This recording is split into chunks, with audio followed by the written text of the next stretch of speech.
Hi, John. Got your message here? Yes, we can definitely take a look at this. I got your file right over here with the grid. Good foresight submitting the InDesign with the grid on. Good job. Answers a lot of questions that I had in my original video in the discussion board. Excuse me. So thank you for that. Okay, so the grid, yeah, you've got it, you have your grid set up, but one thing I want to explain is that a grid is not only for organizing the page, it's for consistency from page to page. So you have to use the grid consistently. Let me show you the one area, let me see if I can do this. I'm gonna zoom in here a little bit. And the grid, this right here, this area right here is a critical area. See where the grid meets? That is a critical point in the grid. And typically in this country, we read upper left to right, okay, and down. So that being said, this right here is a critical juncture in the grid. These intersections right here, here, here, and conversely, you know, here. And any one of these intersections is just a very, very critical. Now, when you place items within the grid, you want to be consistent. So if you choose to start, let's say maybe placing items, you want to make sure that, whoops, you want to, sorry about that. You want to make sure that you're placing them consistently in each area. Okay, so you see how that's at that upper left-hand side, that's, like I said, that's critical area. So another type of area you would place, you would make sure it was placed. Or if you can also use this area right here to place other things and create relationships between elements within a specific grid. Okay, let me show you. Your pages are doing this. A couple of, let me get rid of those. A couple of your pages are following the grid. This one's following the grid very nicely. You've got alignment on the outside margin, okay? Good alignment, 3 columns. Well, almost, yeah, 3 columns, close enough. Then over here, you've got good alignment, 3 columns. Then you're using the last column all the way to the bleed on the page for this kind of sidebar. This is actually a pretty nice looking page. Okay, and then again, consistent placement right there. Now, the problem lies in the fact that that's not used consistently. Okay, look where your page starts here. Well, actually, not even look where your page starts, but I want you to look at areas where the grid is broken, okay? So the grid is broken right here. Because why? It's not in one of those intersections. All right, so the page becomes unharmonious. See that? That's not in one of the intersections. It should be right there, and this one should either be at the edge or moved in. Let me show you some other examples. This, you have got a 3-column type box, but it's not meeting the grid in one of the intersections. So it's just kind of floating in space. Okay, this one is starting in one of the intersections. However, it starts out with a widow. Okay, over here, you're starting above that bottom grid mark where that would be your starting marker. Okay, so that yours should be moved down to right there.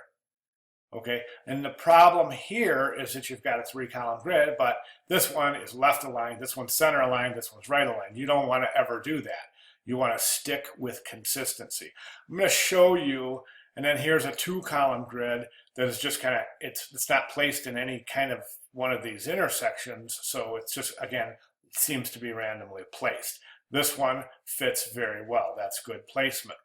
Okay, let me show you some other examples, and these are from our class example. It's from the book, that Ellen Lupton book, and these are some really wonderful examples. And let me just show you real quick how the grid works. Once you set up your grid, again, here we see those intersections right there, okay?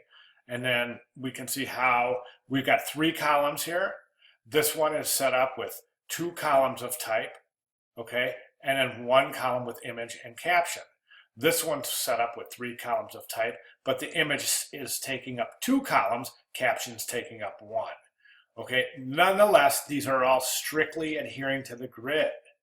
Note the consistency of the page, yet note the difference and the harmony of the page. Let's go on to another example.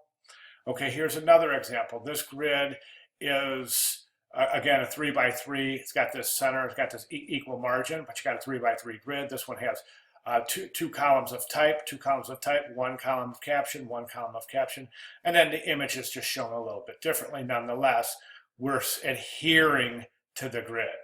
Again, here, 3 columns adhering to the grid. Here's another example here. Here's a 4 by 4 grid, and you can see the image is on the left, then 3 columns of type, 3 different captions. Here, it's 2 columns of type and 2 columns of type with no sidebar, 3 columns of caption, sidebar information went up top. See how they're all fitting within those modules of the grid. Nothing starts waywardly, like you have some stuff that would start like right here, or some stuff that would start like right here. Just see how everything starts in one of those intersections of the grid. Okay, and there's a couple more. There's an example. Here's a wonderful example. Okay, headline, look at the subhead. Subhead has broken the horizontal grid. However, it doesn't matter because it's in complete alignment with, you guessed it, the type, which is also the main body copy, which is also falls within the grid.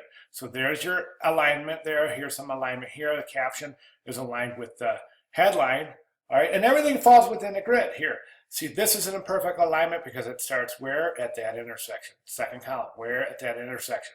They all span the same width, okay, and they all end at the same baseline. Do you see how that works now?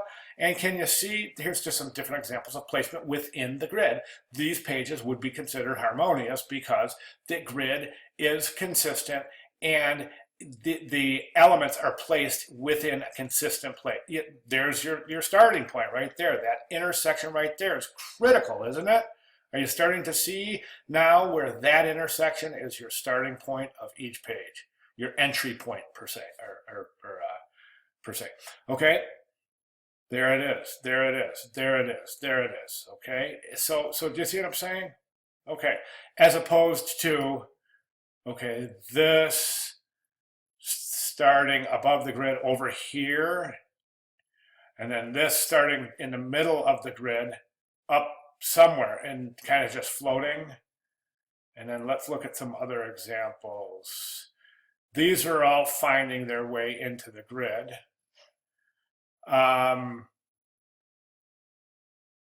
This isn't, though. Look at where this starts. Okay, it starts in the middle of the grid line, and kind of in no man's land, in the middle of nowhere. Likewise, this starts over here and over here in the middle of nowhere, which means that since it's not starting in one of the grid lines, these aren't either. So this 3 column would all have to start in a grid line. Okay, so there's your 2 columns there. There's your 2 columns there. There's your 2 columns there. Do you see what I'm saying? Okay, so just take a look at this and this Ellen Lupton thing. I think that will really be a good example. Again, that's Ellen Lupton, thinkingwithtype.com. And the section, the chapter is grid. Okay, hope that helps. Well, let me know. Let me know if that helps. Okay, thanks, man.